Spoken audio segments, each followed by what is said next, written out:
আমিনুলের হাতে আমি এই ধানের শীষ আজকে তুলে দিয়েছি। আপনারা আমিনুলকে 12 তারিখ পর্যন্ত দেখে রাখুন। আমিনুলকে আপনারা দায়িত্ব দিন। আমিনুল দায়িত্ব, এলাকার মানুষের দায়িত্ব। ইনশাল্লাহ আমিনুল জিতলে পরে, ধানের শীষ জিততে পারে 13 তারিখ থেকে আমিনুল এলাকার মানুষের দেখভাল করছে কিনা, এলাকার উন্নয়নের কাজ করছে কিনা, সেইটি দেখার দায়িত্ব ইনশাল্লাহ আমার। প্রিয় ভাই বোনেরা, আগেই বলেছি আমি আপনাদের প্রতিবেশী হিসাবে ঢাকা 16 দেখার দায়িত্ব আমার দায়িত্বের মধ্যে পড়ে। ইনশাল্লাহ আপনাদের সন্তান হিসাবে, আপনাদের প্রতিবেশী হিসাবে আমি আপনাদের সাথে যেমন আগেও ছিলাম, ইনশাল্লাহ ভবিষ্যতেও থাকবো।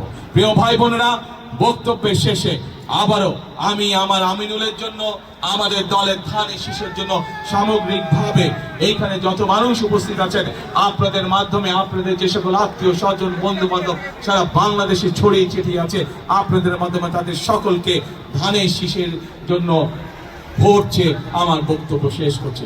ইনশাল্লাহ সকলে ভালো থাকবেন, আমার জন্য দোয়া করবেন, আমিও দোয়া করব আপনারা যাতে ইনশাল্লাহ সকলে ভালো থাকেন। আল্লাহ হাফেজ। বাংলাদেশ জিন্দাবাদ, বাংলাদেশ জাতীয়তাবাদী জিন্দাবাদ।